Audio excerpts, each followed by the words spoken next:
Join us. Let's get cozy. Let's get warm. First of all, really appreciate you guys coming out on a cold December night. I know there are a lot of other things going on in town that you may have wanted to go to, and you chose SF New Tech. Thank you very much. That's awesome. We had over 150 people registered to be here tonight, so maybe some are still on their way, but you guys are here, and that's all that matters. That's great. Who is here for the very first time? Cool. Right on. Thanks for coming down. Thanks for coming down. So we've been doing this for quite a long time, and this is just an opportunity for us to get together, talk tech, meet some new people, and see some great stuff from some people working on some really innovative stuff. And that's what it's about. Everybody's going to get 5 minutes on the clock to do a live presentation, and then we'll have 5 minutes for a Q&A. So think about your questions, and then afterwards, just raise your hand high, and I'll find you with a microphone. Let me put just a call out. One of our presenters wants to demo his app, or demo the, it's not even the app, it's the web app, it's the web version. And his iPhone 5 connector is not working with our projector, so we're looking for somebody that may have an iPhone 4 or 4S that we can just borrow for just a few minutes tonight. Anybody want to let go of their iPhone? Yeah, Raul? Cool. So, we'll give you some drinks for that one, and then we'll keep your phone later. No. So Hanny, where's Hanny? Hanny, where are you? Hanny, meet Raul. You guys get to know each other. Okay? Okay, cool, man. Thank you so much.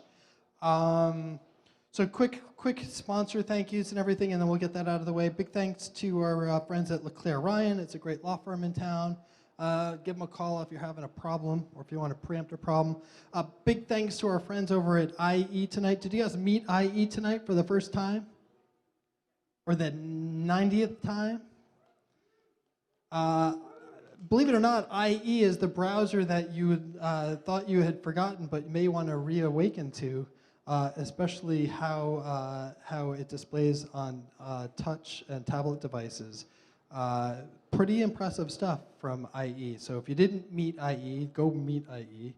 Peter's waiting back there for you. Real quick, if you didn't know what IE means, Internet Explorer. Who didn't know what IE meant? There we go. There we go. We're trying to drop the acronyms here and talk real talk here. So don't fret. Come up with an acronym and let's give away a drink. Ooh, I got one. Actually, I'll give away 2 drinks if somebody tells me what JJ did tie buckle is, and that's an acronym. JJ did tie buckle. So the first person who find me and tell me what JJ did tie buckle means, I'll give you 2 drinks, and I'll have a drink with you. Anyone? I've never heard of that, man. Google it. Somebody ask Siri, quick. JJ did DIDTIEBUCKLE.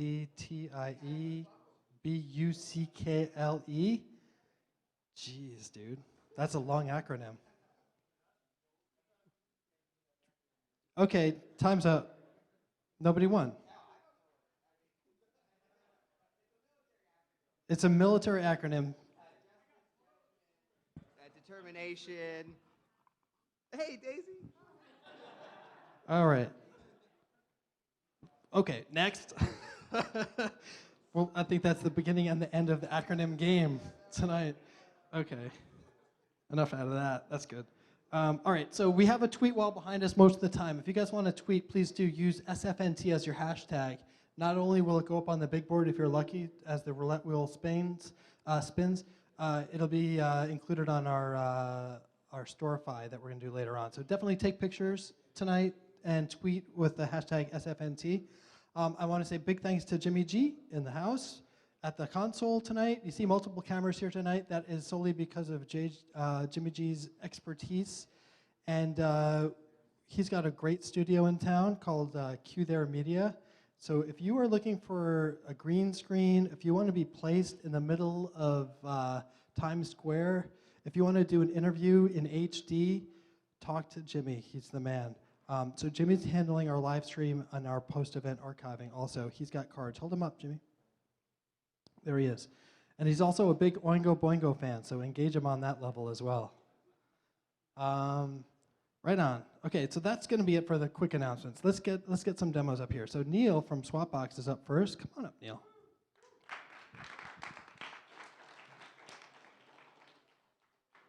Neil Murthy is a CEO, and you may or may not have visited them. They've got a little spot in the back as well.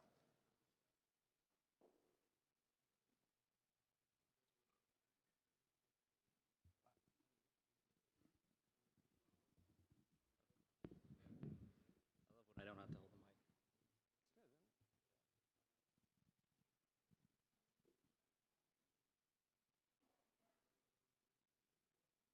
Oh, also the stream. Yes, your first tweet. Here's an assignment.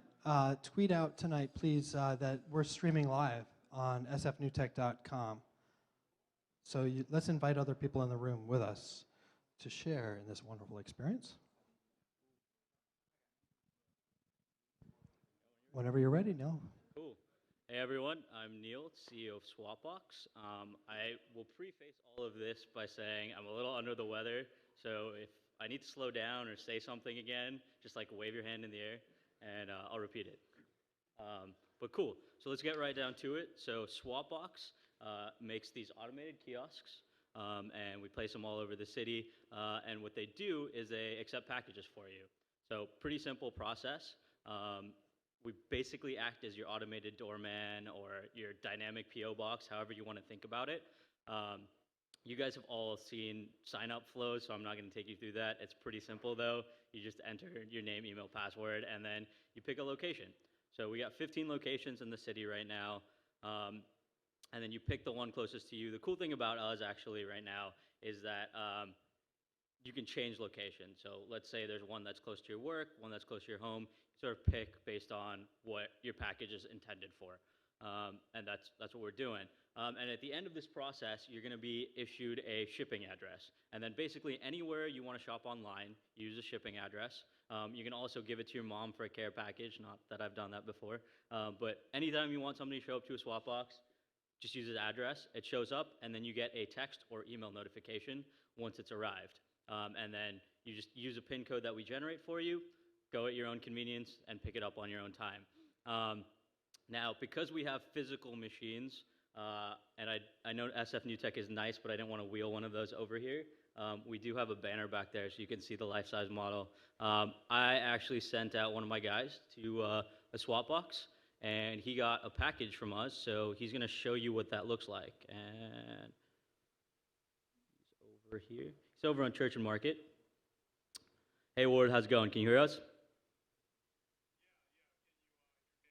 Yep, I got you. So why don't you go ahead and pick up that package?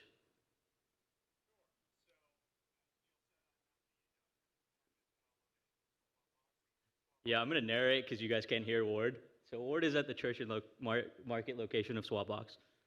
And so we'd sent him.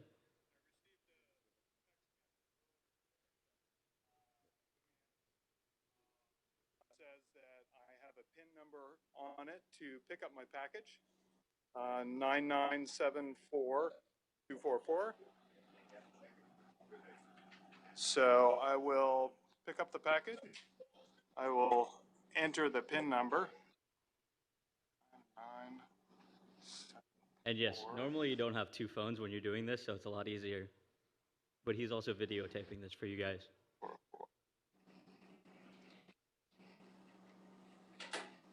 And voila, the bin popped open just above the touch screen. And voila, I got my package. That was very graceful as always, Ward. Thanks. Cool. So hopefully that seems simple to you guys. Yeah. So that's really it. And what we're doing is we're building the swap boxes. We actually build locally in Santa Clara. We have about 15 right now, and we're just building them and then sort of distributing them out throughout San Francisco and the Bay. And I'm actually going to yield a little bit extra time so we can get some more questions in, because I know there's probably a lot that you're going to be asking. maybe related towards Amazon lockers.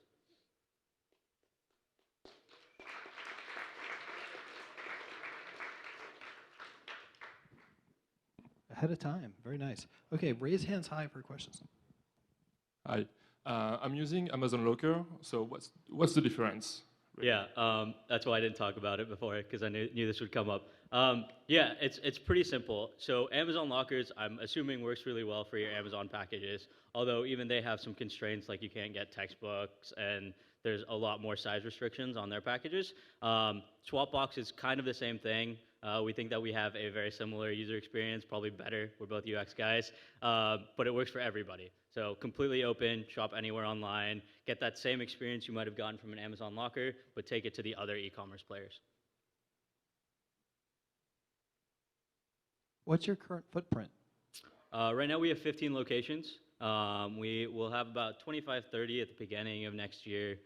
We're just building our new set with some even cooler tech that I'm not going to spoil right now. And yeah, so just growing in this area right now. And they're located at like gas stations, laundromats, grocery stores, cafes.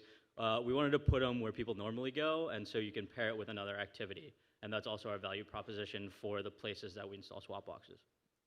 Do you have, organizationally, is that a person on your staff that's in charge of these devices? And how does that scale? Yeah, it is. So we actually follow a very Redbox model for this. So the president of Redbox is actually one of our advisors. So we've rolled up swap boxes into pods, if you will, and it's managed in the very same fashion. So we do have a guy when we're in San Francisco. It's pretty easy. As that scales up, we just have sort of like a regional overseer of swap boxes.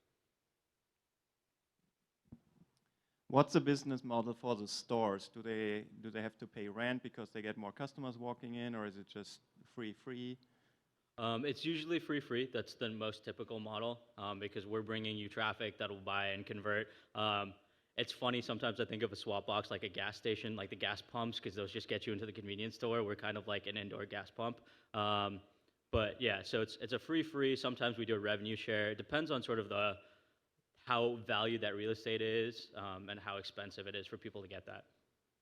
So how does the address look like, and does it work with all carriers like USPS, UPS, everyone?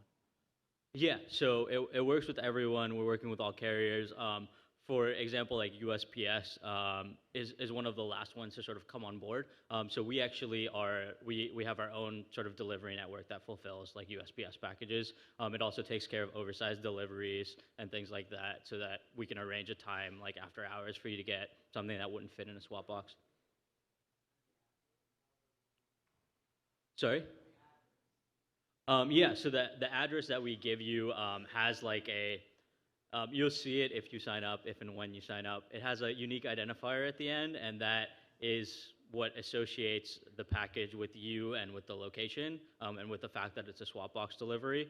And that is the identifier that sort of lets us reroute things and work with the carriers and things like that. So I see the badge says Swapbox is free until New Year, right? Yes. So what does it mean? Like, how will you charge after New Year's? Oh, so we used to charge before. We were just doing a holiday special where you get free delivery. We knew that everybody was having problems this time of the year, and we just closed a round of funding, so we decided to give back to our users. But yeah, so normally we charge $1.99 per package. There's also there's subscription fees, like monthly subscription that you can do instead if you don't want to pay per usage. So for example, our most popular one is $14.99, and you get unlimited swap box usage, aside from oversized deliveries. And so it's cheaper than a PO box. So the USPS is your competition with regard to PO boxes? Maybe. I mean, so we're actually not designated PO boxes, so we like places that don't ship to PO boxes will ship to Swapbox. So I don't know if we'd consider ourselves competition, but maybe. It's up to them what they consider us. Yeah, how big is the swap box, and is there like size limitations? Yeah, so that's another one of our cool points in our value propositions is that it's modular. So all of the different colors that you see can be added and subtracted as needed. So the smallest footprint that we take up is 2 feet wide, 2 feet deep, and about 6 feet tall. And then we can go up to, we have some that are slated to be like 14 feet wide for like an apartment complex. What if people don't find their packages? Right. So you get 3 days to pick up your package. After that, you charge like $1 a day, and sort of like a late fee. So far, though, the average pickup time is about 6 to 8 hours. The reason is that because you know ahead of time, you know, like before you leave work that your package is there because everything is sort of being tracked for you by Swapbox. You can plan on your way home from work to come pick up the package, and so that makes a pretty easy pickup process. And even outside of that, you'll probably pick it up like the next day or something like that. Can you give us some idea of the number of packages you've had delivered? Two-part question. And then, is this like the Silk Road for drug delivery? I like it. So the first, ironically, I will probably answer your second part and not your first part. So the first part is I can't tell you how many we've done. Our first swap box went live in March. Actually, sorry, our first one actually went live in like January at Stanford. But our first one in the city went live in March. So we've been operating for about 6 to 8 months. And we have hit capacity on the unit sometimes, which is why we decided to expand quickly up to 15 locations. So that's all I can give you for the first part. For the second part, that's a question that comes up a lot, and I think the interesting thing is because we have your credit card information, which gets validated sort of before you use it, as well as as well as a legit phone number, because you're getting your packages sent by, or you're getting your pickup process through text message with a PIN code. We actually, to some extent, have a lot more clarity as to who is behind the package than a random delivery to somewhere else, right? To like your home address. So yes and no. It depends on what you're willing to reveal and what's more private to you. All right. I think your timer's up here. Thank you so much. I think it's awesome. Cool, man. Thank you, guys. Appreciate your time.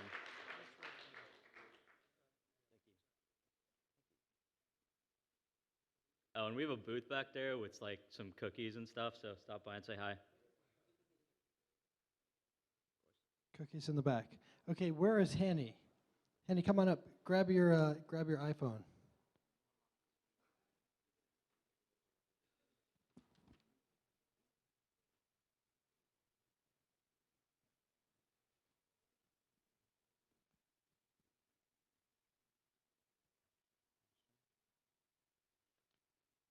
So in theory, plugging the dongle into the iPhone should work well.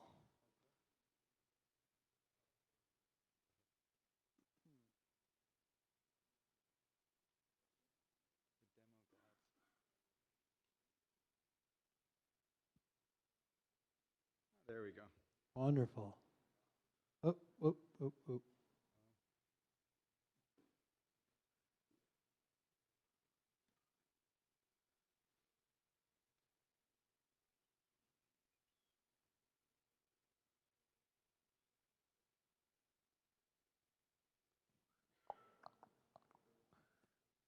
This is when we like to make you sweat. It's awake. Oh yeah. Well, Brian, I found the other mic. While these guys are fumbling around, I want to give away a drink or two. And this gets a lot easier as I drink more.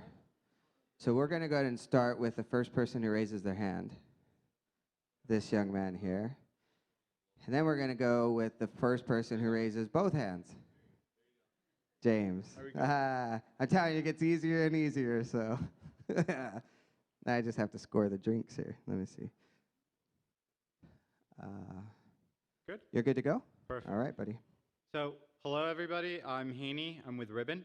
And I'll show you something really quick and easy tonight that I probably won't even use my full 5 minutes. Just for background, Ribbon, wow. Okay. You have me for an hour. I guess I'm sharing our vision. Much better. Okay. So, Just for background, payments, Ribbon is a payments company, and we deal primarily with merchants. And today we have a social commerce tool that essentially turns YouTube videos, Facebook posts, tweets, etc., into checkouts. So if you've ever watched a YouTube video on Facebook, it's sort of the same thing. You click on it, it expands, you watch the video right then and there without leaving the news feed or the profile page or whatever. Except we do the same thing with credit card payments. So we have about 10,000 merchants on that. One of the really interesting use cases that we got was that a lot of people were using it personally. And we're actually about to launch a really simple peer-to-peer payments tool that removes a lot of the friction that we typically see with peer-to-peer payments. And by that I mean there's no account required to send money, and no app needed to install. And so one of the issues we have with peer-to-peer payments today is that if you and I are using the same app, or if you and I are using the same service, it's easy and we can do it. But when you look at a lot of the apps, they actually don't have that many users, and we end up running into a lot of situations where you want to send money or receive money, but you just can't do it that easily, and you have to sign up for an account. Are we good? All right. I'll stay active. So let's say someone here owes me money.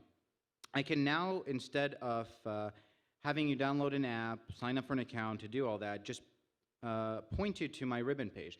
We're just testing on this URL. We're doing our private alpha right now. As a payments company, you can't really have a public alpha.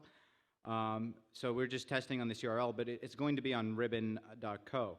But if you go to this page, it will just be a picture of my face and a credit card box, and that's really it. No account required, no app needed to sign up. Now, if we have both an Android and an iPhone app, and if you do have the app installed, it opens it up. Developers can use this to embed one-tap payments into their apps, but for all intents and purposes, you actually don't need any of that. We've had a lot of contractors use it because there's a very simple way of sending invoices. If I did some service for you and you owe me exactly $215.36, which is actually how most people use PayPal today, I can just text or email you this, and again, it will pre-fill the amount, and you're going to be completely done. Just because the app isn't, and that's it, that's an invoice in a URL. We've really simplified it that much, removed all the friction. And just because the account isn't required doesn't mean that it's not helpful. So let's say Stephen, one of the members of our team, I owe him $1.45. He sends me this, and I'll go to his page. There's his face. I'm logged in, so I have all my credit cards saved. I'll use my Amex and click send, and that's it. He just got paid. We've completely removed a lot of the friction, and it's the easiest way possible. One last thing, and no one has done this today. You can actually send money without an account required on the recipient end either. So I can send you $5 right now to an email address. You get a claim link, you click on it, and then you can put in your bank account information or your debit card, or, and this is where no one else does, your debit card, your credit card or your prepaid card, and we can directly find who you are and pay you out that way. So no friction on either end, and completely easy. Any questions?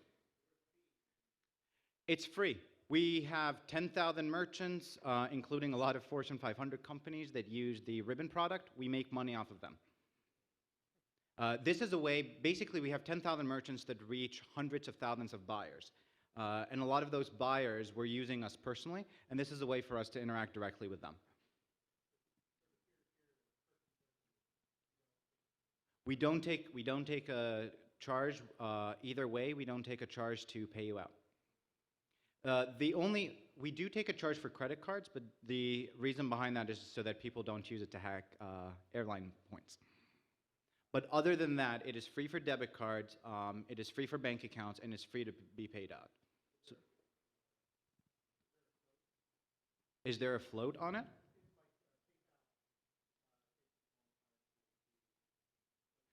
We need to figure that out more from a fraud standpoint than a float, but we promise to do it within a week. So when you say debit cards right here and bank accounts, do you also do other countries besides the US? Other credit cards can be used to pay, but you have to cash out to a US bank entity.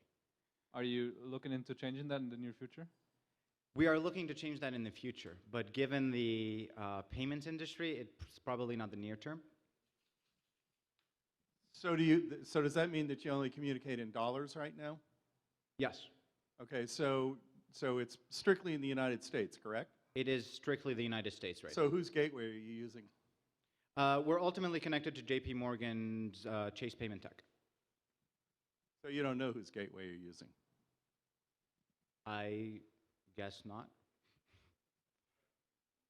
So, what would prevent PayPal, aside from the fact that they suck, from running down this path? That's a great question. It's probably the same thing that has prevented PayPal from doing anything innovative in payments lately. Just given the innovation that we've had lately in payments and a resurgence of a lot of companies forming, you could ask that same question about a lot of it. What's the total number of payments that have gone through your platform?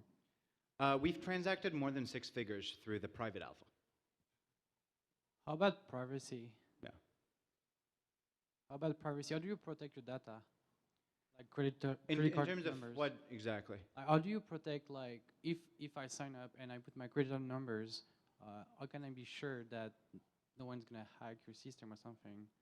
That no one is going to hack us? I mean, yeah, no one's going to steal my credit card numbers. I mean, we have a lot of security measures in there. We have a lot of fraud measures in there.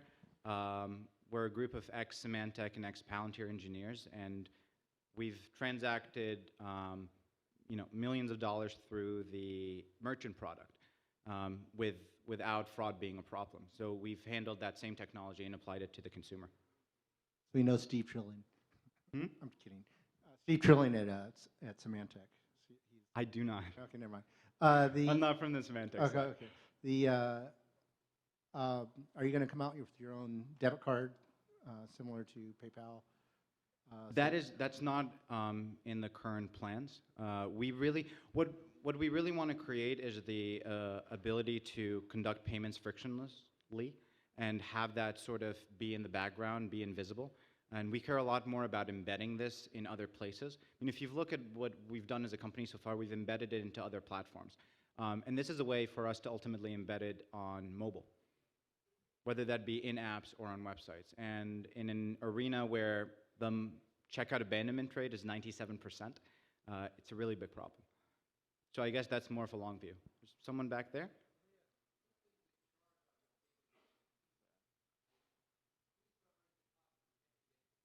Who's covering the cost of the payment gateway? We are. Some we are, some we aren't. That's an arrangement we have with our processors that I'm not going to go into details with. But again, we make money from the merchants, and this is just a way for us to capture a lot of the other end. This is not really a question, but this is one of the nicest things that I've seen lately, and I hope one day I can make $1,000, $10,000 payments through your platform. Thank you. Thank you. I need to talk to you after. That's a good compliment. Are you tracking who's paying whom and from what, Facebook site? You were saying you were embedding this on Facebook and Twitter and whatnot. Is that your ultimate goal? Is that our ultimate goal, to track who's paying who? Track who's paying who in what context? No, that's not actually our ultimate goal. We do a lot of tracking simply for anti-fraud, but not for our revenue model. Our revenue model is very simple. Again, we want to embed payments in a very easy way. We want payments to be invisible and in the background, and we're going to work on bringing that to more platforms. And mobile and apps are what we're targeting with this. Thanks.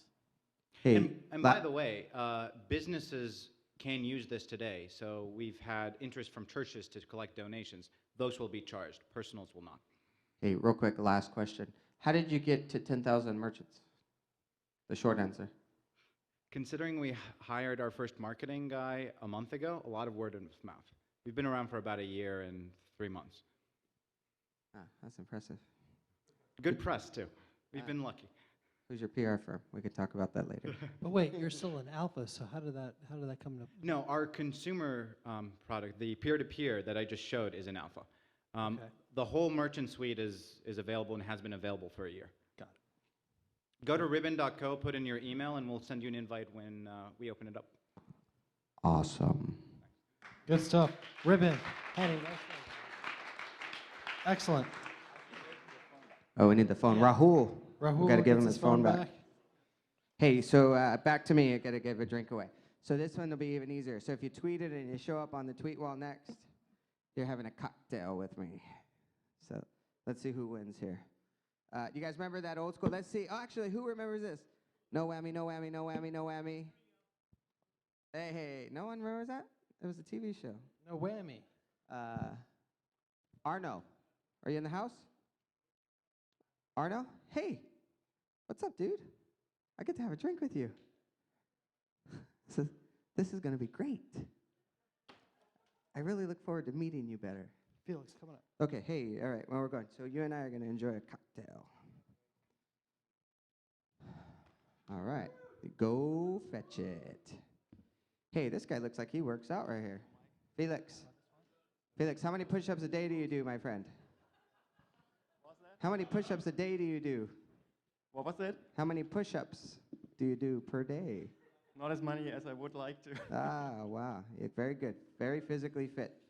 Thank you. Very, yes. Very. I have to compete with our dog. He looks pretty buff, right? Yeah, not as buff as you, but we'll. All right, here we go.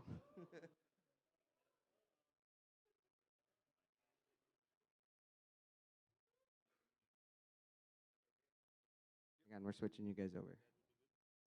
Yeah, in a second. There we go. Okay, we're ready to go. Can you turn this a little bit? Hey, as of New Tech, we're excited to be here. Thanks for having us. Thank you, Miles and Greg and Jimmy and all the team. I'm Felix Pütsch. I'm the CEO and co-founder of GoFetchIt, and this is Markus Kuhn, CTO and co-founder. And to give you an idea what we're doing, let me tell you a little story. This is Markus, and he's at work, almost done with his day at work, ready to go home, when his boss walks in and says, Markus, you know what? It's getting toward the end of the year, and I really want to have a forecast of how much time all of our team will be spending on the most important 3 projects. Can you please get that to me? And Marco thinks it shouldn't be a big deal because we have this sophisticated time reporting system. But wait a second, it only reports times that have already happened and doesn't really do forecasts. But I'll just do it in Excel. And I'm sure that's something that all of you have done. Collect data in Excel, right? Get it from different people, get it together. And it's easy, right? A simple process. You just create your Excel with the data you want to have, send it out, create a second Excel to track the data, get it all back, remind people, consolidate it, lose a lot of hair, and eventually you have it. Simple. Really? Hello? Yeah. Really, are we still following this process from the 90s? And we are. We did a survey with 200 business professionals, and we found out that although most of them consider data collecting part of their job, 84% of them do it with Outlook or Excel as their primary tool of choice. And they're not happy about it. For example, 63% of the Excel users complain about how difficult and time-consuming it is to consolidate the data from different users. And also think about it. Are you comfortable with having most of your business-critical data being stored in email? We don't think so.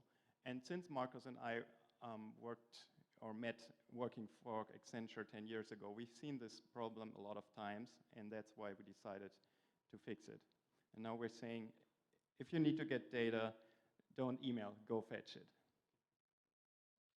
Great. So let me take you to the tool, give you a brief overview of what we have here. in our application, just switch over and give you a brief overview of 3 main points we have here. It's creating a fetch, that is the reach out to the people. And the second one is a little status tracking, how we can monitor what's out there. And the third one is how we get the data out of the box again, because at the end of the day, you all know there's got to be Excel or something, analytic tools we need in order to reason about those data. So the first thing you have to do is just, after logging in, you see your application, is to just create one of those fetches. It's quite easy and straightforward. And the task I got from my boss was just to reach out for the people in our company to get to know what's open for the rest of the year in our main project. So I just type in those usernames. It's quite easy here. They can pick them from a list. That's nothing special. At the end of the day, I can just add the things I do in email typically as well. Say we want to have something like a forecast here and maybe a cover letter say needs some data now to enforce our problem here maybe a little. And then coming back down to the, I think, interesting part here. Apart from other systems that do some sort of form generator or stuff like that, we try to add a little more dash on the data semantics and the structure behind that. We add a group, for example, for the forecast data. And then we add KPIs, as we call them. For example, these are the hours left we need. And let's say we want that by the projects, P1 and P2. These are the most important projects we reason about. And maybe, and you see now the multi-dimensional feature here, you see maybe about the function or something like that, like development and design, let's say. And having that said, I specify what I need from whom. I can a little discuss around what's the reason behind that. I click on Go Fetch It, and that's all about that. The system goes out there, reaches to the people, and trying to get in touch with those. They can communicate along those information, trying to get that together. And in order to give you some overview of how it looks like on the fetcher side, the people who don't add the data but to gather the data at the end of the day, you get some basic tracking about what's happening. That is what you do typically in your other Excel sheets, in your Outlook. Can add other people if you like, can send public invite links if you do want to own. And at the end of the day, you get the data in. Here's some sample data we have. And interestingly, our clients currently using that. Just take that out, for example, in direction of an Excel sheet. It's going to be exported, consolidated, the complete data in there. And you can do something like pivot tables, stuff like that, analytics, or give it back to a BI system, data warehouse, or whatever it is. Quite easy. Pretty easy, isn't it? And that's only one of the use cases, right? There are many other ones. Let me give you 2 examples maybe. I'm sure you've all seen people losing their phone book and then posting on Facebook. Can you all send me your email addresses or your phone numbers? Do it with Go Fetch It. Create a public fetch, post it on Facebook, and just wait for the data to come in. Or do the status tracking in your company for the status of all your projects with it. All very simple. Why are we here? We're excited to present our product to you as a brilliant crowd, and we're sure you can make great use of the product. We would like you to use the product and tell us how you like it, give it feedback. We're looking for business and sales partners to sell the product and potential clients. And we're also looking for angel investors, that's a symbol on the right, to get some funding. Get in touch with us. We created a special fetch that you can reach under sfnt.go-fetch-it. And let us know what you think. Everybody that mentions SF NewTek gets a free corporate account for 6 months. And we're ready for questions and answers. Thank you. Awesome. Awesome, awesome. All right, who's got the first question? Somebody's got a question. First question, there we go, in the back.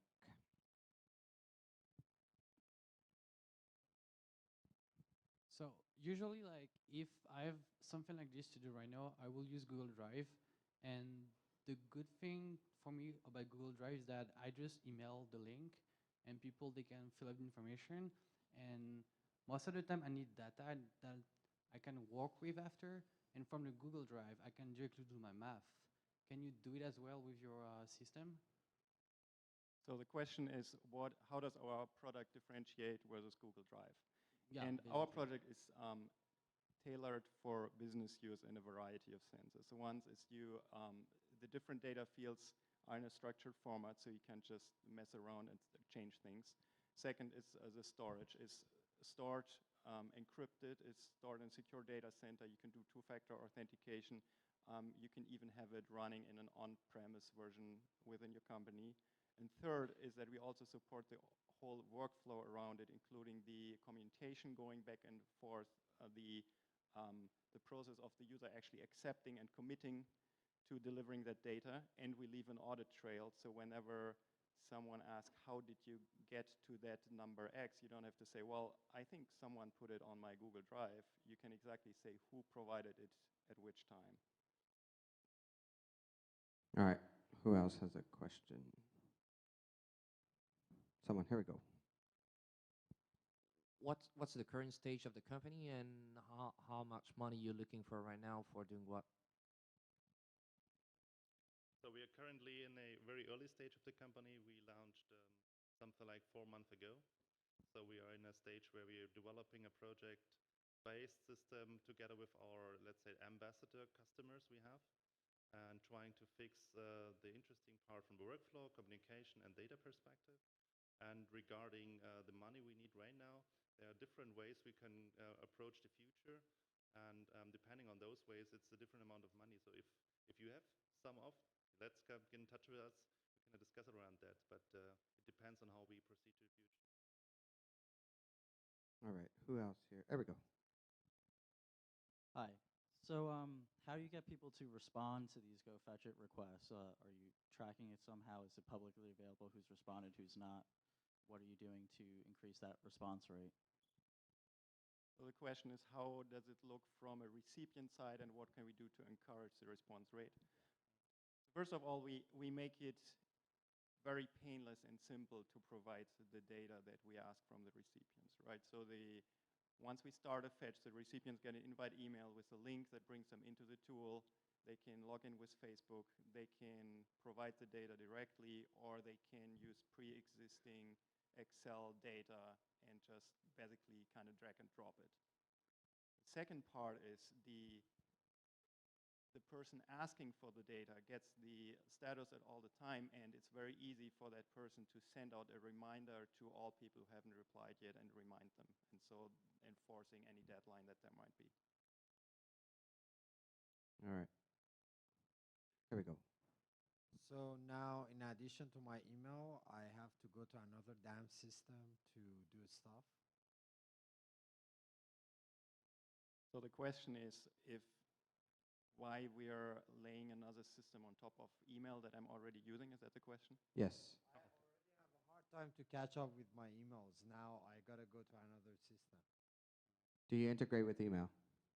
We integrate with email, and when data is asked from you, you get an email in your inbox saying there's a request waiting for you.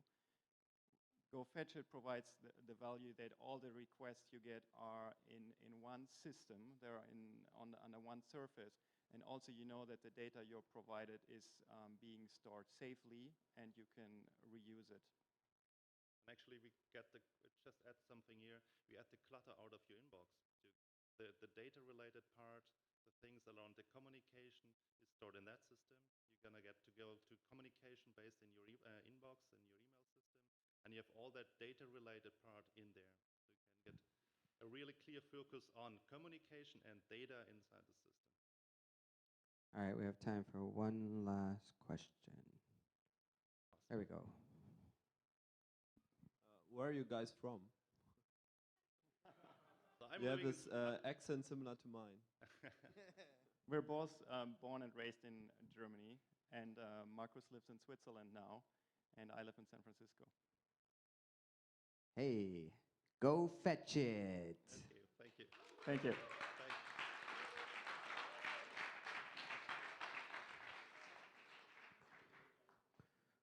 Okay, while they are getting situated, I got another question for another drink. And this question goes something like,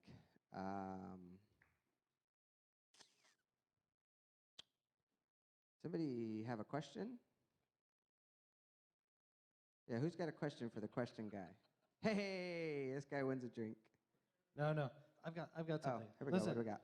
we're moving at a rapid pace, so we've got 2 more demos, but I want to open it up. And we did this last time, and it was really fun. Oh, I'm yeah. sure there's somebody in this room that's working on something great, that they're maybe in town here for this like 1 week or whatever. Herein is the opportunity for you to jump on the stage. So if there's somebody that's working on something great, meet me in the corner, let me know, and we'll give you a slot up here. How does that sound? Who's got a pitch? Who's got a pitch? Opportunity of a lifetime. Oh, yeah. That's what. And Daisy agrees. You guys all meet Daisy? How did you not? All right. All right, so we're going to keep the show rolling. And if you want to roll with me later, come find me. I'll be using the Dropbox. You ready to go? Swapbox. Swapbox. Ah, it's hard.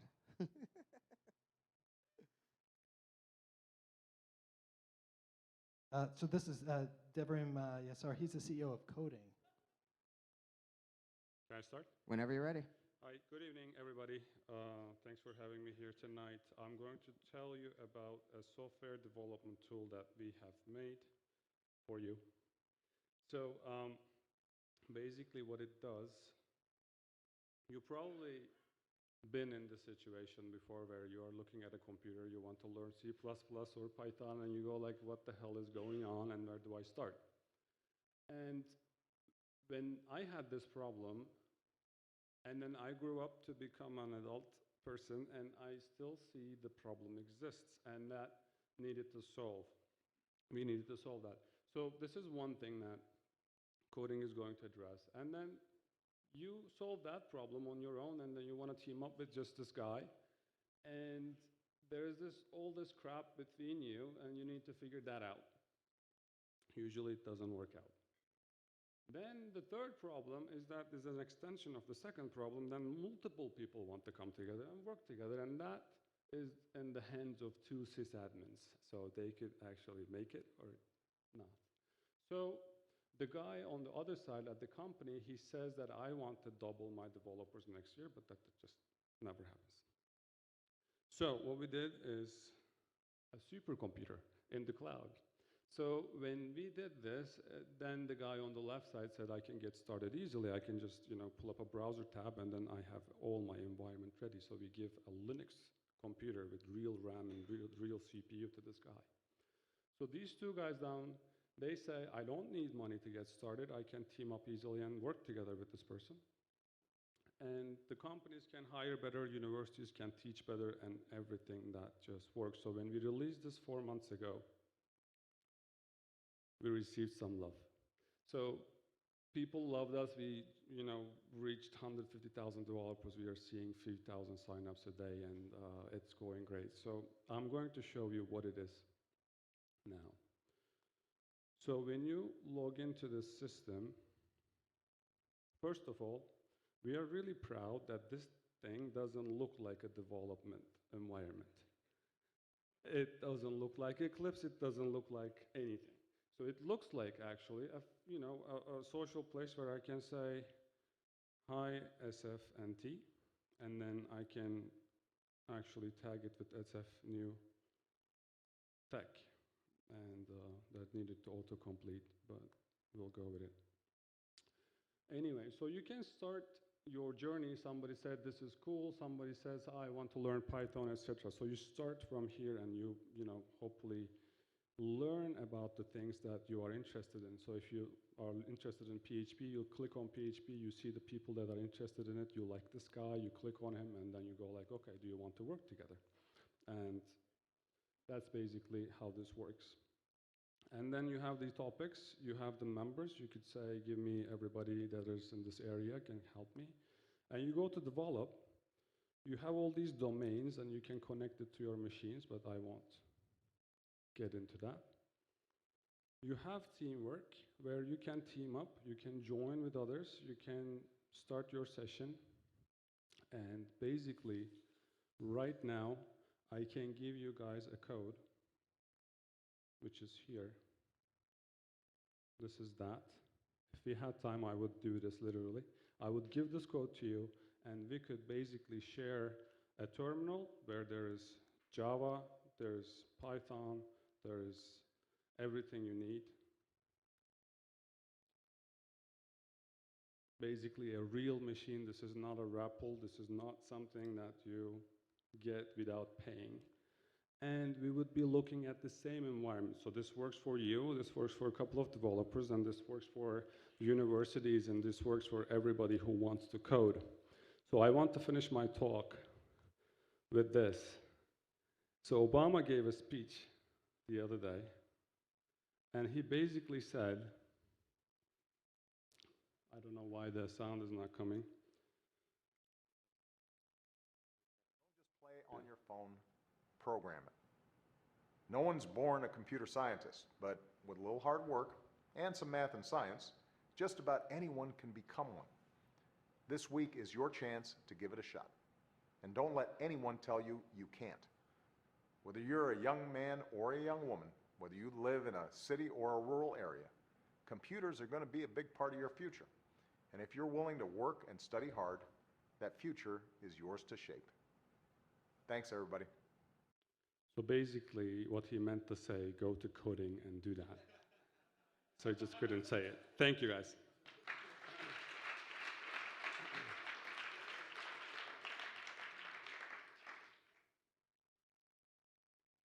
Oh, I got a question. How do you make money? Sorry? How do you make money? We don't.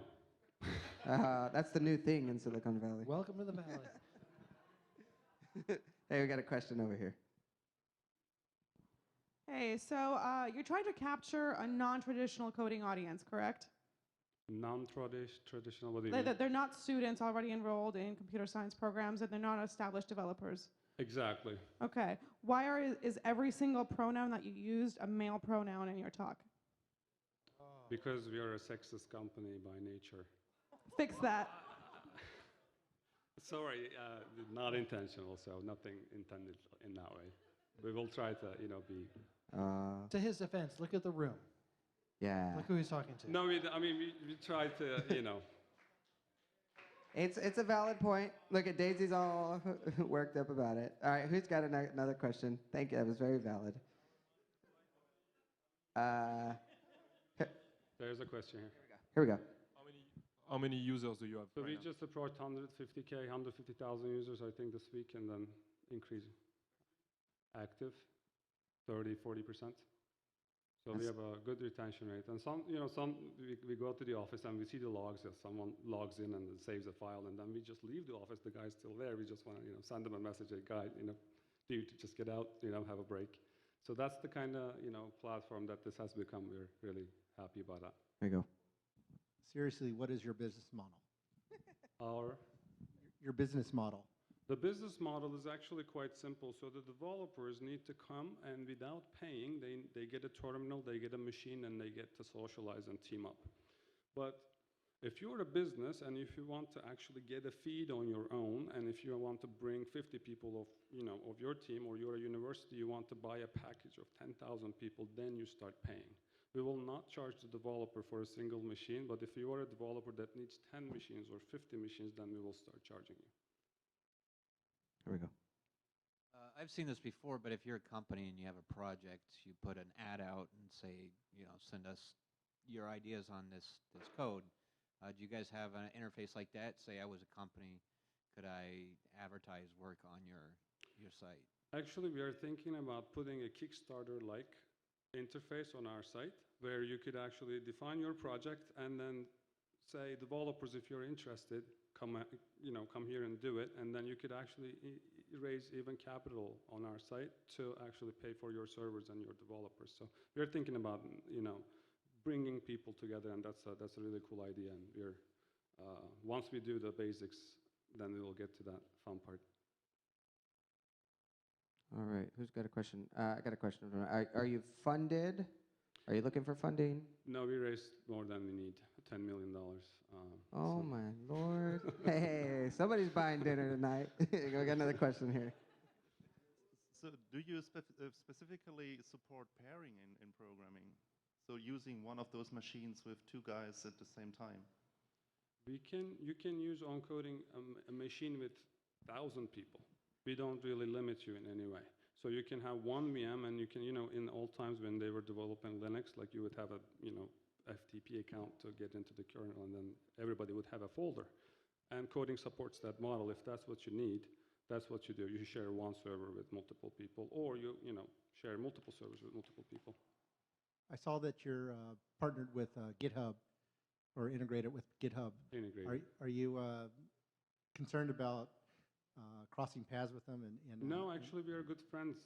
You know, whatever you see on GitHub needs a place to work, and today it is your own computer, and your own computer is our competition. We are going to replace that, so your computer won't matter in the future. You will log in from my computer to your development environment. Here we go. Do you have tools for code versioning? We want people to use GitHub for that. So we just give you a machine and you just, you know, do your thing. And, you know, there's Bitbucket and GitHub and all sorts of things. All right. Who else has a question? Somebody. I got a question. Can you share with us just something interesting about your company, like an interesting fact? Interesting fact. Something, first thing that comes to your mind about your company. We have 5 bedrooms upstairs of our company, so people from abroad that work for us come and crash. Wow. Hey, somebody tweet that. You get a lot of people. Wow, that's pretty Where is interesting. that? Where? Second and Brennan. Can I Airbnb one of those rooms? No, you got to be hired by us. One last question. Here we go. So you're right across the street from GitHub? We are right across from GitHub, yes. I live over there too. And Awesome. Anybody who wants to reach me, I am at DeverMetCoding, and obviously we are hiring, so if you're interested, then shoot me an email. Awesome. Thank you. Right on. Okay, so I had one dude pulled me aside saying he'd like to get up here. The thing is that his colleague was up here doing a demo in the same scenario last time. So it's the same company twice. I'm a little weary of that. So I would put Resolve up here again just to show you what's new. Or let me know, raise a hand right now if you're working on something great and you want a spotlight that's going global on this live stream right now. Come on, I know there's somebody out there that wants to get up. Let's see the hot Do it. smartwatch. Come going on. Who do we got? I don't know, you're tapping your buddy. Come on, let's go. No? No. No? Let's get to this hot smartwatch thing. Wanna get the hot watch? I hear this thing is pretty popular. It's pretty hot. Yeah, I hear it's growing. Let's do it. Okay, let's get the hot watch up here. So, Sharik, where are you, my friend? Okay, while Sharik plugs in, let me just quickly say, usually we have a mobile poll, this new app that we launched called SFNT Invest. Alas, our developer / CTO is MIA, so I can't plug that in tonight, so that's not going to work. But I do want to use the opportunity to invite you guys all to our next event, which is not even a demo event, it's a party next week that we're holding with our friends at Macworld. So we've entered in this, here, I'll let you in on a secret. We're going to announce this next week. So we've partnered with Macworld. Do you guys know Macworld? Macworld is where Apple used to go to launch all their shit until they dropped out a couple of years ago. But they didn't just drop out of Macworld, they dropped out of all conferences. Anyway, Macworld is still big, way knee-deep in the Apple ecosystem where companies go and show off their latest stuff. So we're working closely with Macworld to not only host a holiday party next week, where we're giving away tons of stuff, and Scoble's going to be there and all of that, so you should be there. But we're going to be hosting a special event here in late February that's going to be a segue into the SF New Tech show inside of Macworld in March. And the crux of that is that we're going to be breaking the top 6 new hottest products that are serving in iOS or the Apple ecosystem with regard to utilities or accessories, you name it. And that's pretty damn exciting. So join us next week. We're doing this party at the oldest oyster house in San Francisco. That's like circa 1867 or 1869. It's nuts. Beautiful old spot up on Polk Street. So for sure, we'll have oysters all night long. We'll have cocktails all night long. We'll have music and a couple of other surprises. And if you're on our mailing list, you probably have already heard about it, but I want you guys to register so you can be there. What? What? Not Swans. No. A couple blocks away from Swans. It's called Maze. Maze Oyster House. Yeah. Okay, Sharik, are you ready for your big time here at SF New Tech? Yes, I am. Let's do it. All right, thank you. Hello, everyone. I am Sharik Hamid, CEO of PH Technical Labs. I just flew in from Dallas, Texas last night. Thank you, SF New Tech, for having me. Thank you, Miles, Matthew, Greg, and the team. It is great to be here. Before I go into hot smartwatch, I just want to give you a little overview of what is PH Technical Labs. We launched our company back in 2008 with our first patented a product called iCount. It is a facial recognition software geared towards cinema industry. It counts the number of people sitting in a movie theater. In 5 years, we have installations in all 6 continents. Then in 2011, we launched our first hardware product called Power USB. It is for power saving and more for power automation. In a little over 2 years, we have sold to companies like Intel, Microsoft, NASA, Rogers, Siemens, Raytheon, and many more. And then hot smartwatch. We filed the initial patent back in 2010. Our patent just got approved back in August, and we'll talk more about it. We have some more patents and products like dynamic glare block. That is a product you will hear more about in 2014. It's for automobile, airline, and welding industry. So the question for the night is, why a smartwatch? You must have been hearing smartwatches will be the next big thing. Every big company is working towards it. But why? Smartphones are great. I cannot live without it. I don't know about you guys, but it's very hard to go through your day without having this one close to you. But look at the size of this thing. It's too big. Every time it beeps, dings, or rings, you want to know what's happening, but it's hard to get hold of your phone and take it out to see who's calling you or who's texting you. That's why smartwatches. But what I feel with current crop of smartwatches, it lets you see the notifications on your watch, so you see who's calling, you see who's texting you, you see who sends you a message on Facebook or email, but you really cannot do anything with it, like respond to a text or make a private call using your watch. That's where Hot Smartwatch comes in. It's a complete smartwatch solution. It lets you make or receive private calls using nothing but the palm of your hand. If you're receiving a call, you do not need a headset. You do not need to reach out to your phone. You see who is calling. If you want to answer, simply raise your hand to your ear. We have a directional speaker using your palm, which is a natural amplifier of sound, and it directs sound to your ear. You make crystal clear call, private call, person sitting next to you will not hear it. You can the way it works, like I said, it has a directional speaker at the bottom of the watch, which directs sound through your palm. You can also respond to text because you have a touch screen on the watch. You can respond using pre-programmed text messages, or you can use a keypad to respond to text messages. It also has voice control. So idea is to take action based on the notification. Do not have to reach out to your phone. Your phone can stay in your briefcase all day long, and you can actually make phone calls using nothing but your hand. No headsets required. It also comes bundled with a bunch of other features like a speakerphone, caller ID, pedometer, music control, a calendar, weather, stocks. But on top of that, we have a complete SDK solution as well. So if you are a programmer, you can create your own apps. If you're not a programmer, we have a Windows simulator using Visual Studio that will give you access to create your own watch faces and simple programs using the simulator, and then convert it into a hex file and upload to the watch. With any new technology comes the fear of learning. So we have spent many, many months making sure it's extremely easy to use. Using our 6-axis accelerometer with gyroscope, you can simply raise your hand to accept the call, shake your hand to reject a call, wave your hand bye-bye during a call to end the call. If your second hand is busy, just don't have to use touch a screen. Use your gestures.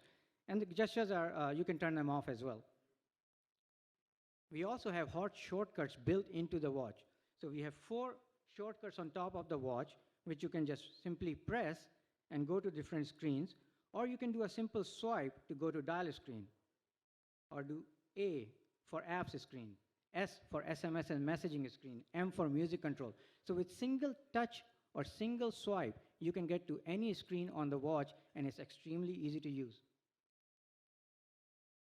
So you get private calls, gesture control, voice control, touch screen, and simple shortcuts. We launched this product back in July on Kickstarter. I'm not going to read through it. I'm running out of time. We got great reviews. CNET did a review. Engadget did a review. CNN called it Holy Grail of wearable devices. So lots of reviews. You can go check it out. And I will leave this chart up on the screen, so if you have any questions on how it compares to other smartwatches, and I'll take your questions. Hello. Thank you. I got the first question. How much does it cost? It has 3 different price models. The features are same. The material used in the watch is different. So you get a basic watch for $179, which is all black. Then you get Edge and Classic, which has some silver on it. And then you get a Curve for $249, which has the titanium model. Wow. Just out of curiosity, which language do you use to program? C++. But we will have SDK available in Java later next year. So how is this gonna coexist with other wearable tech such as glass, or is it gonna compete, or how is it gonna be? It will not compete with Google Glass. It will definitely compete with other smartwatches, but we are the only one who can do private calls using your hand. Here we go. How do you connect it to your cell phone, to your iPhone, for example? Is it by Bluetooth? Yes, Bluetooth 4.0. What about the battery life? It is over 3 days standby. And if you use it? I'm sorry? And if you use it? It depends on how much you use. It will definitely last longer than your phone. So this sounds like technology utopia. We've got the fully functioning smartphone on our wrist. Can we see a prototype? Right here. Can we play with the prototype? Yeah, we have a booth back there. You can come and take a look. Fantastic. It is available for pre-order right now. We are starting to ship next month.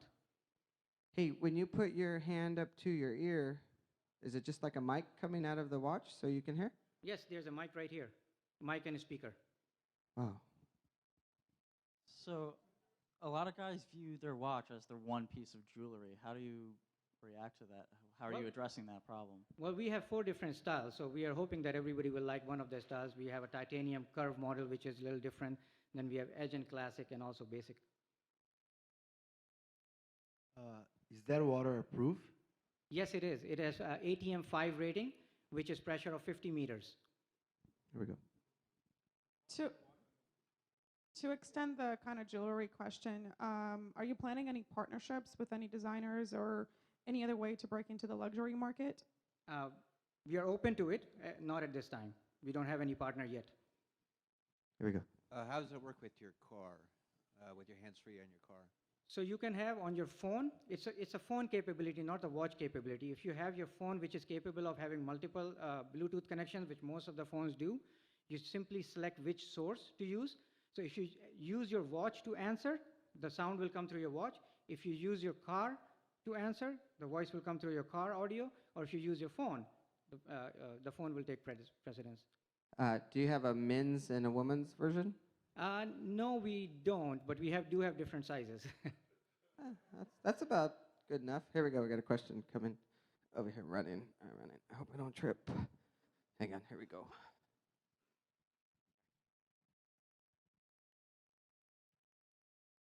Is it legal to use it while you drive in California? I'm not going to comment on local laws, but it does have a speakerphone, so you can do a hands-free mode. If you're driving, you can put it on speakerphone, and it's never far from your mouth.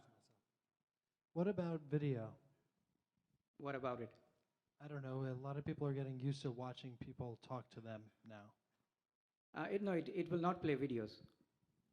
So there's no like FaceTime type component? No. Where is it manufactured? It is, the different parts of the watch are coming from different parts of the world. The Bluetooth is coming from UK. The touch screen technology is coming from US. The assembly is happening in China.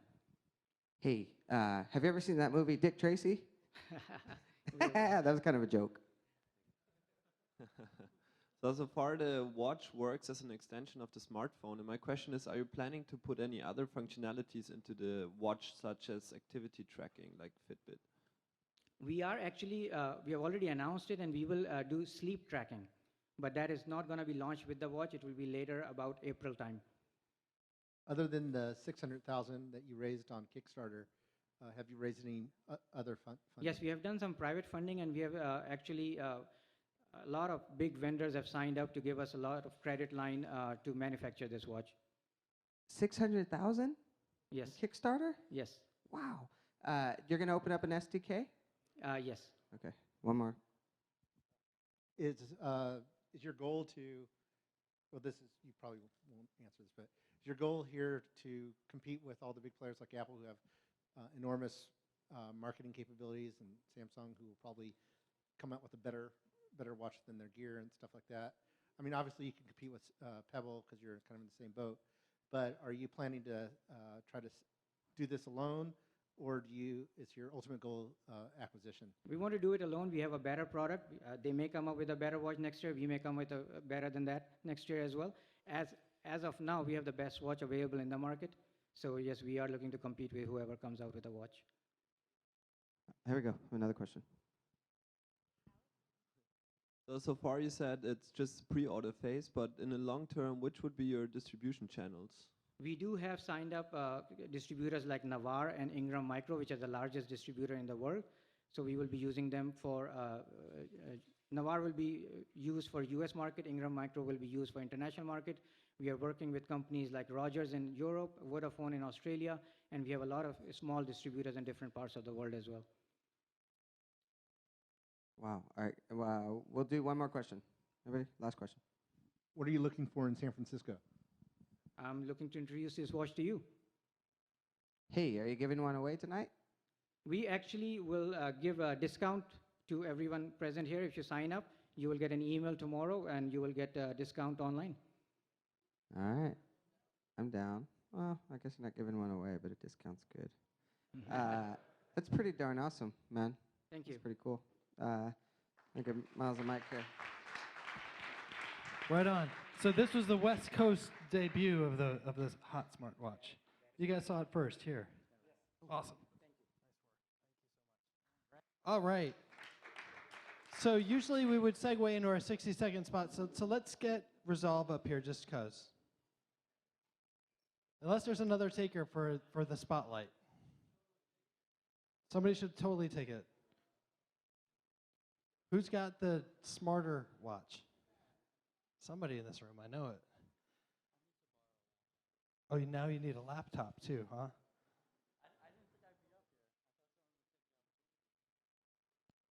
Okay, so because we just have a little time left on the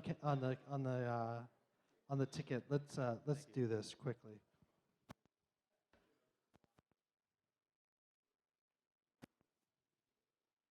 After this, we're going to have our 60-second spot. So it's essentially like open mic for geeks. That's your opportunity to grab the microphone. And then what we're going to do, we're going to open the bar in the back. You guys are all invited to hang out, have another drink or two, and definitely check out Smartwatch in the back. Grab a T-shirt from Microsoft. They have SF New Tech and a Golden Gate Bridge on it. It's cool. If nothing else, you can sleep in it.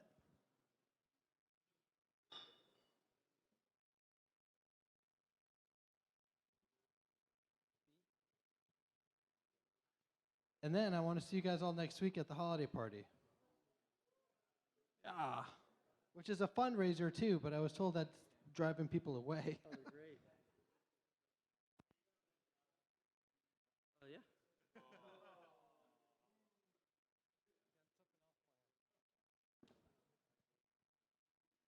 Okay, Christopher, hit it. Hey everyone, I'm Chris Katoya. I'm one of the co-founders of Resolve, as Miles said. My co-founder Adric presented last week. We took full opportunity of the impromptu demo. You guys should totally do it. It's a great experience. This is playing for whatever reason. All right. So I'll tell us a little bit about our story. I recently graduated from Brown last May, and I joined Adric on this venture. And I'll just tell you a little bit about our company. So we decided to ape a corporate life. This is us weighing our options.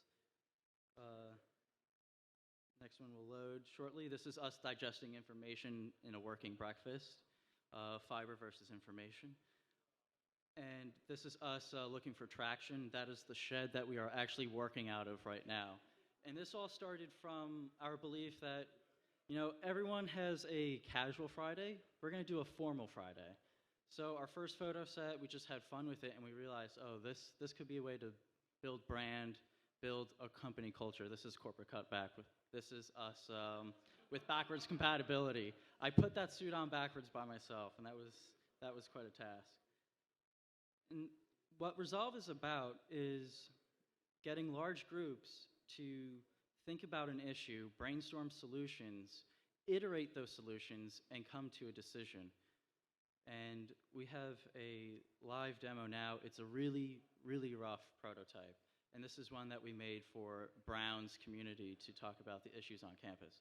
So we set up the UI differently because we don't think current conversations online work. So you have the issues come on down in the leftmost column. This one is student residence fragmentation. Underneath that is the strategic plan. So I'm cycling through the issues. To the column to the right of that are proposals about those issues. So one of them is open the doors. There's a vote count on if, you know, that's an issue that people have some positive feedback for or negative feedback, whatever that is. So to the right of that, those are stances. Those are critiques of those proposals. Someone might be agreeing and saying, oh, this is supporting evidence, and that will be in blue. If people have real concerns that they want to raise or they disagree with the proposal outright, it'll be displayed in orange. And all these stances, these comments, they're also votes. And this happens infinitely to the right. So you can have critiques of critiques, critiques of critiques of critiques, and so on. And so there's this peer review process to get to a solution. So you're not creating just a static poll where the solutions provided to someone, they're not really the answers that anyone wants to give. They're not, you can question the format of the question itself. So the conversation goes from a very static, oh, tell me what you think of this, to a much more fluid engagement process. And right now, we're working with a couple different organizations and groups, and one of them is another student government, and they have this big problem, right? You have 5,000 undergrads, and you need to change something on campus. What do? You start a petition, right? So you write up a petition, and then you go around, and you get 1,500 signatures, and then you present it to someone, and they say, oh, but what about this? So what do? Do you go back, rewrite the petition, and then go back to those 1,500 people and then some? It's a very long, drawn-out process, and the whole idea is if you can make that more fluid, you can fail faster, you can iterate, you can get new ideas, and you can figure out real solutions to real problems that everyone has, and everyone can be heard. I think that's all I have to say so far, and I would love to take questions because I'm sure people will have a lot of questions about this. Right on. Any questions for Christopher with Resolve? Like maybe how do you make money? Well, how do you make money? Sure. So we're going to follow a freemium model where basically the free version will have some ad serving, and the paid version will be for closed group, closed door types of discussions. So you can have this with a group of friends in the free version, and if you're some kind of closed group and you don't want your discussion to be public, you can pay for that on a per user basis. As far as the ad serving is concerned, because people are expressly saying whether they agree and disagree with things, we can serve ads based on the person's user sentiment. I was at a talk with Peter Norvig of Google, and he covers the ad serving model is basically, it reduces down, and this is oversimplified, but it's a bag of words model, right? They just match key terms. That doesn't give you any insight into what someone is thinking and feeling at that moment in time. And another thing, what happens when you, for example, have too many opinions and it gets too far to the right and you want to get back like to one main question? Is there any way to go back like dynamically, or do you have to go back like scrolling? So you're asking about the navigation? Yes. So the idea with this vertical column layout is that you're bucketing the different spaces for that conversation, right? So if you're really interested in this one conversation space, you'll keep going all the way through that thread. But if you just want an overview, large picture view of everything about that issue, you can get it instantly in the proposals column. And this can infinitely go out, and I'm just using the keyboard arrows for this to navigate through the threads on the columns. Hey. Hey, Chris. I understand how you break down and roll down a topic and get the discussion going. How do you come to finally to a conclusion again? So at some point you roll the whole tree in some sort from the bottom up again? Right. So I'll just go to this screen right here. So someone wrote this orange comment saying, oh, drunk people, they break things. We shouldn't open the doors. Someone is agreeing with that comment, and that vote bubbles all the way up to the top. So you don't even have to read the entire conversation thread to kind of get a gist of where people are standing on the issue. And if you do care to read it, you can. But it kind of removes the onus on the person looking at this conversation to read everything before knowing where people stand.